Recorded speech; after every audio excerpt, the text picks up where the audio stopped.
Hello बच्चों, बहुत बहुत स्वागत है आपका इस यूट्यूब चैनल के ऊपर जिसका नाम है सुखी एजुकेशन वर्ल्ड। तो चलिए आइए बेटा वीडियो शुरू करते हैं आज की। तो क्वेश्चन नंबर 6 है, find the maximum value of current when inductance of 2 henry is connected to 150 volt 50 cycle supply.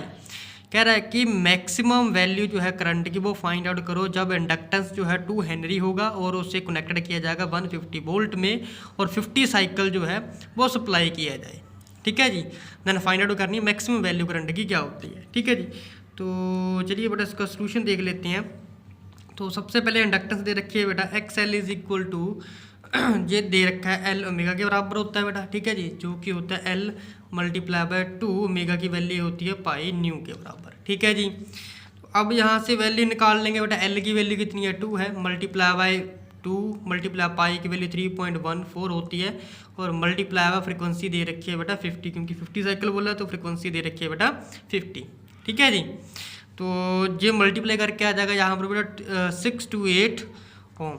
ठीक है जी, ये आ गई बेटा हमारे पास इंडक्टेंस की वैल्यू। ओके, उसके बाद नेक्स्ट जो चीज़ है हमारे पास हमें निकालनी है बेटा आर एम एस वैल्यू। इसमें क्या निकालनी है बेटा आर एम एस की value.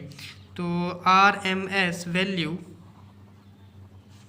Of current through inductor, तो इंडक्टर के थ्रू जो है वैल्यू कितनी होगी, तो क्या आ जाएगा बेटा यहाँ पर आई आर एम एस। तो इंडक्टर के थ्रू कितनी वैल्यू होगी V R M S, divide कर देंगे बेटा हम एक्स एल से। ठीक है जी, किसके बराबर आ जाएगा बेटा 150, नीचे कितना आ जाएगा 628। एक्स एल की वैल्यू हमने अभी निकाली है, तो डिवाइड करने के बाद ये वैल्यू आती है बेटा 0.24 एम्पियर के बराबर आती है। ठीक है जी, उसके बाद अब लास्ट पॉइंट जो है हमारा वो निकल के आता है मैक्सिमम वैल्यू क्या होगी। अब आ जाएगा मैक्सिमम वैल्यू ऑफ करंट। तो मैक्सिमम वैल्यू जो है करंट की वो कैसे निकालेंगे, यानी कि आरएमएस वैल्यू निकालेंगे करंट की, किसके बराबर आ जाएगा आई नोट डिवाइडेड बाय √2। ठीक है जी, तो यहाँ से वैल्यू निकाल लेगा बेटा आई नोट की। आई नोट किसके बराबर हो जाएगा √2 उस साइड चला जाएगा, तो I R M S multiply में आ जाएगा बेटा √2।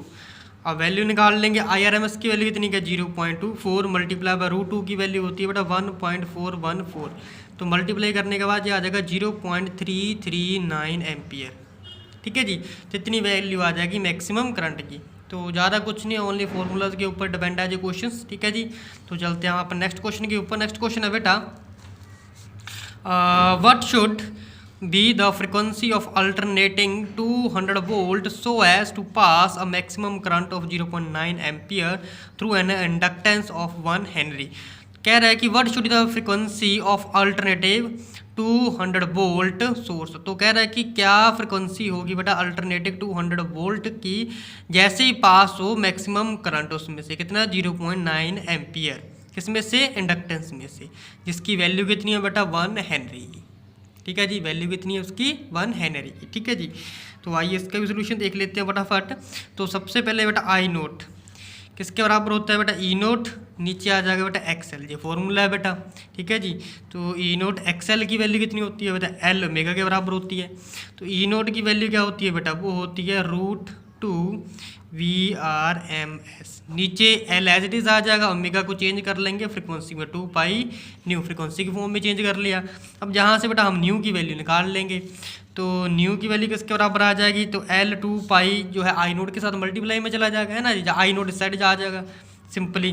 तो क्या आ जाएगा जी 2 वी आर एम एस, नीचे जो है बेटा I nought multiply by 2 pi L आ जाएगा। ठीक है जी, अब कुछ नहीं करना, सीधी वैल्यू पुटिंग है 1.14 मल्टीप्लाई बाय 200, ये आ जाएगा बेटा 0.9, आई नोट की वैल्यू है वह 2 आ जाएगा, पाई की वैल्यू 3.14 आ जाएगा, मल्टीप्लाई बाय करंट है सॉरी इंडक्टेंस वैल्यू है 1 हेनरी 1 आ जाएगा। तो ये आ जाएगा बेटा 50 हर्ट्ज फ्रिक्वेंसी होगी उसकी। ठीक है जी, 50 हर्ट्ज फ्रिक्वेंसी होगी, ये हमारे पास बेटा रिक्वायर्ड आंसर आ गया। आई होप कि वीडियो बेटा अच्छी लगी होगी। ठीक है जी, अगर अच्छी लगी है तो लाइक शेयर कमेंट करना मत भूलिएगा। तो मिलते हैं हम अपनी नई वीडियो में, तब तक के लिए बेटा जय हिंद, थैंक यू।